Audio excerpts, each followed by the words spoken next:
வணக்கம் மக்களே, இந்த வீடியோவில் என்ன பார்க்க போகிறோன்னா ரூ.1000 உரிமை தொகை பெறலாம் மற்றும் புதிய ரேஷன் கார்டு குறித்த அப்டேட் வந்திருக்கு. அது என்ன அப்படிங்கிறத பற்றி தான் இந்த வீடியோவில் பார்க்க போகிறோம். நம்ம சேனலுக்கு யாராவது புதுசாக வந்திருந்தீங்கன்னா மறக்காமல் நம்ம சேனலில் சப்ஸ்கிரைப் பண்ணி பெல் ஐக்கானை கிளிக் பண்ணி வச்சுக்கோங்க. இந்த வீடியோவுக்கு ஒரே ஒரு லைக்கை மட்டும் கொடுத்துருங்க. வாங்க வீடியோக்குள்ளே போகலாம். ரூ.1000 உரிமை தொகை பெற புதிய ரேஷன் அப்படின்னு சொல்லியிருக்காங்க. மேலும் 4.49 லட்சம் கார்டுகள் ரத்து அப்படின்னு சொல்லியிருக்காங்க. அது என்ன அப்படின்னு பார்க்க போனோம்னா, குடும்ப அட்டையில் 4.49 லட்சம் குடும்ப அட்டைகளை ரத்து பண்ணியிருக்காங்க. உணவுத்துறை செயலாளர் ஜே ராதாகிருஷ்ணன் அவர்கள் தெரிவித்தது என்னன்னு பார்த்தீங்கன்னா, கடந்த ஆண்டில் பார்த்தீங்கன்னா 4.54 லட்சம் குடும்ப அட்டைதாரர்களுக்கு ஸ்மார்ட் கார்டு வழங்கப்பட்டது.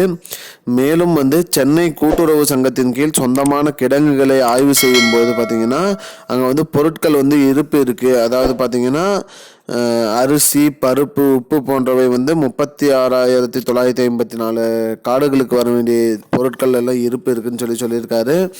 அது மட்டும் இல்லாமல் வருங்காலத்தில் மாதம் ஒன்றுக்கு 20,000 அதாவது டன் துவரம் பருப்பும் 1 கோடி லிட்டர் பாம் ஆயிலும் எக்ஸ்ட்ரா போடுவதாக சொல்லியிருக்காங்க. அது மட்டும் இல்லாமல் இந்த கார்டு ரத்தானதுக்கு என்ன காரணம்னு பார்த்தீங்கன்னா 6.98 கோடி செலவில் பார்த்தீங்கன்னா ஒரு அமைப்பு அமைச்சு இந்த இறந்தவர்கள் கார்டு பயன்படுத்தாதவங்க லிஸ்டெல்லாம் எடுத்து அதில் இந்த 4.59 லட்சம் கார்டுகளை ரத்து பண்ணியிருக்காங்க.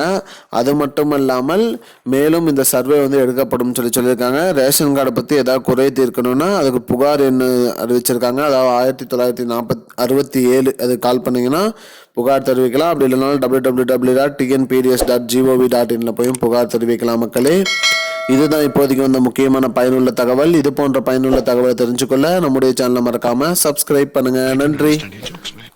Because it's not a joke. முன்ன பின்ன தெரியாத ஒரு பையனுக்காக விடுற அந்த மனசு இருக்க, அதான் கடவுள்.